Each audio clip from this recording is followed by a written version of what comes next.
So this section that is appear on my screen is in all my wanderings round this world of care, in all my griefs, and God has given my share.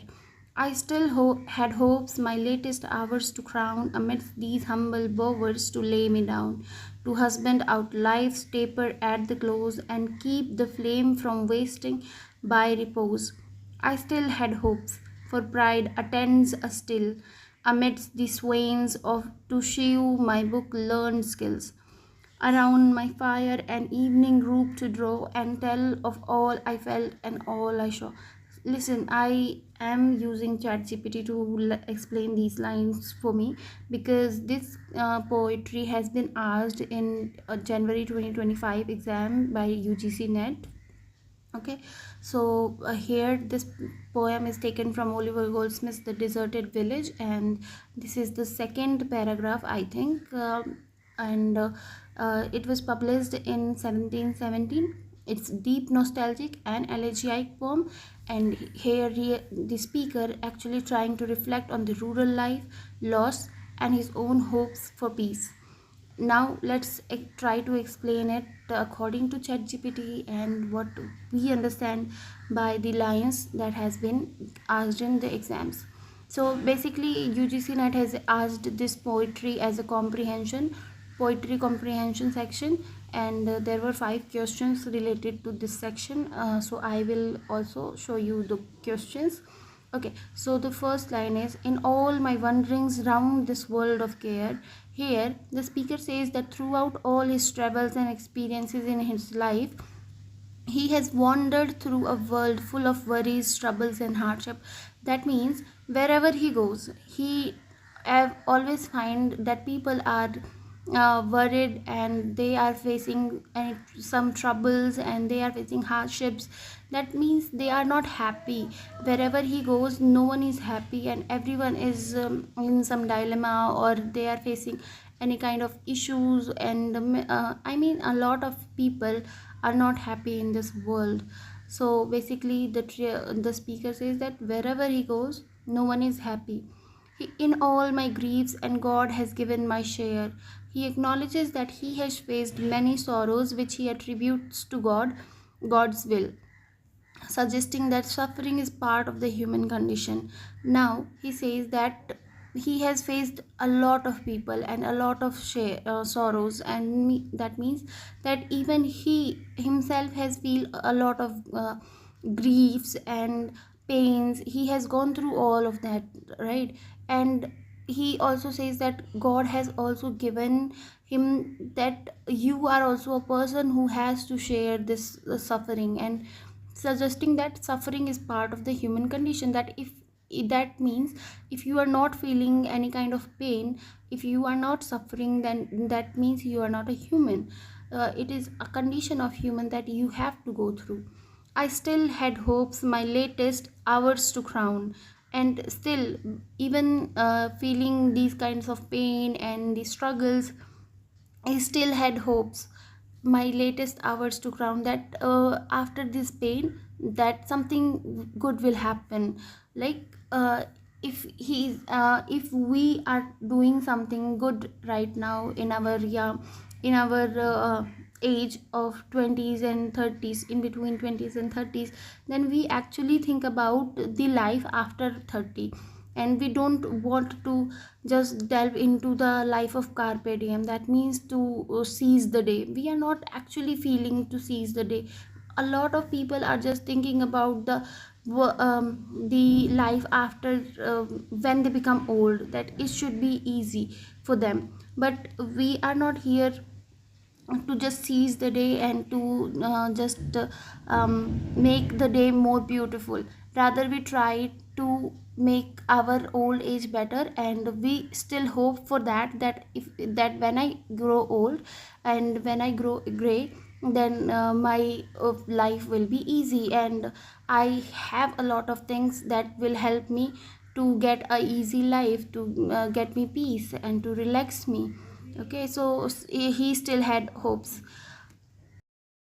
that amidst these humble bowers to lay me down, He hoped to retire in a simple rural setting among modest cottages where he could finally rest. That means he has traveled a lot and now he is hoping to get some rest, and he doesn't want to get into a city and enjoy that city life, but he actually wants to go to some simple and rural area where he can finally rest.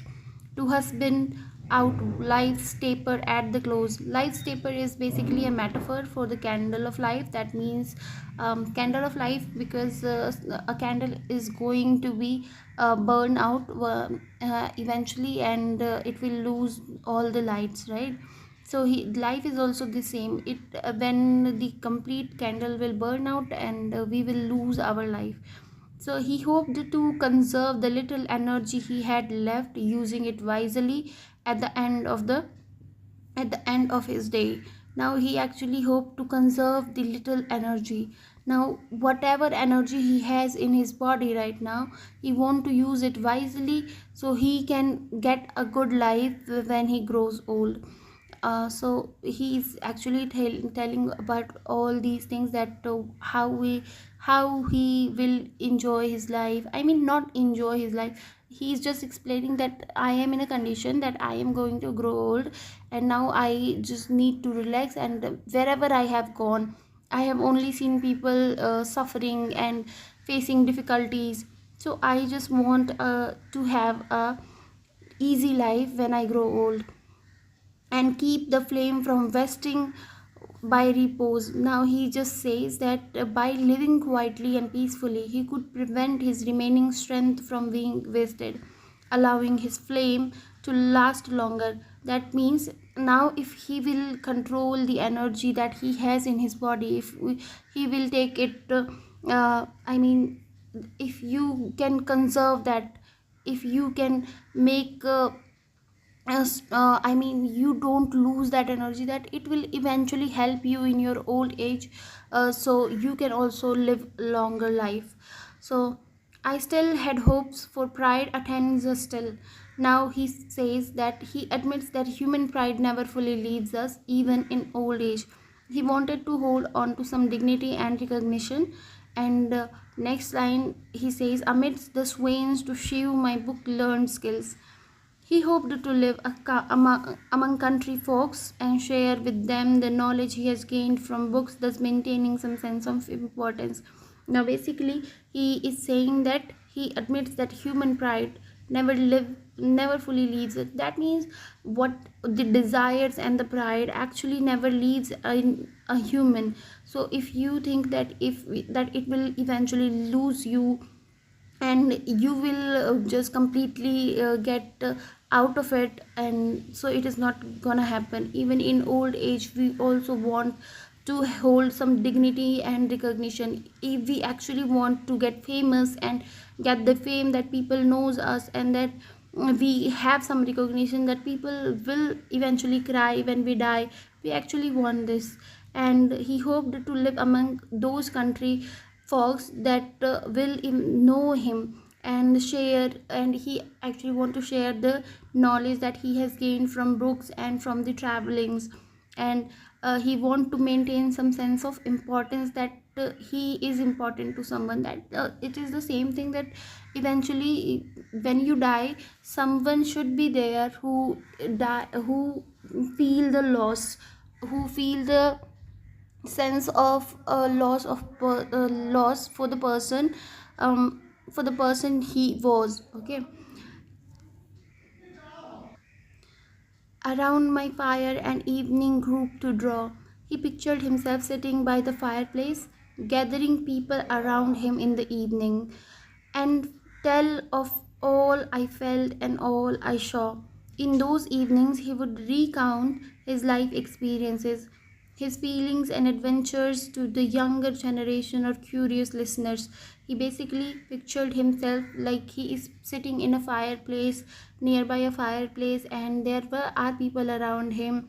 And in those evenings, he would recount his life experience and feelings and adventures, and tell the story to the younger generation and the people around him, so they can understand what he actually felt and what he actually learned.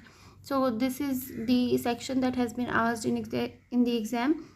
And now I will show you the questions that they have asked in the exam. So let's go, and let me check it out first, and it should be here.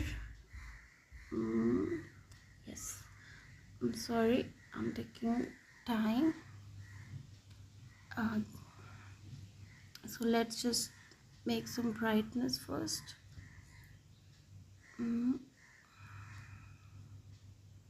Okay, so here is the question: identify the meter in the poem. So what have I said? That it is the third option, iambic pentameter.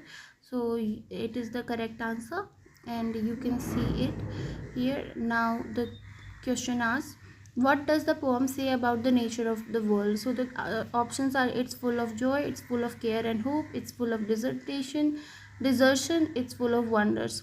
So let's see what I have answered. I have answered the second, that means it's full of care and hope. So this is also correct.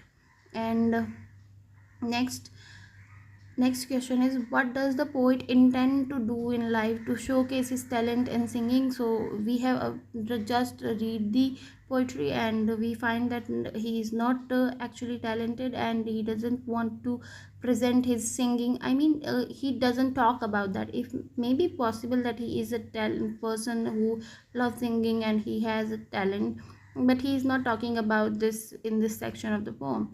The second thing, to complain to God about his misery, he is also not talking about it. Then to complain to the king about injustice, no, he doesn't want to do this as well.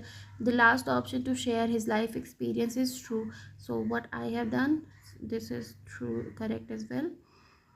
Identify the rhyme scheme in the poem. So let's see: care, share, AA, then crown down, BB, then close, repose, CC, still, skill, DD. Let's see, ABBBCCDD. Okay, so the first option is the correct. Okay, then draw and show E. Okay, so it should be 1, and it is also correct. And now, what is the mood of the poem? Pessimistic, optimistic and resolute, jovial and envious. So according to me, it is optimistic and resolute. Let's see. Yes, this is also correct. Yes, so these are the questions that has been asked in UGC NET exam. I hope you like this video, and if you do, please do like, share and subscribe to my channel. This is Fluentilla, and I will provide you more poetries and more questions that is related to UGC NET, so you can practice better and you can learn it from here as well.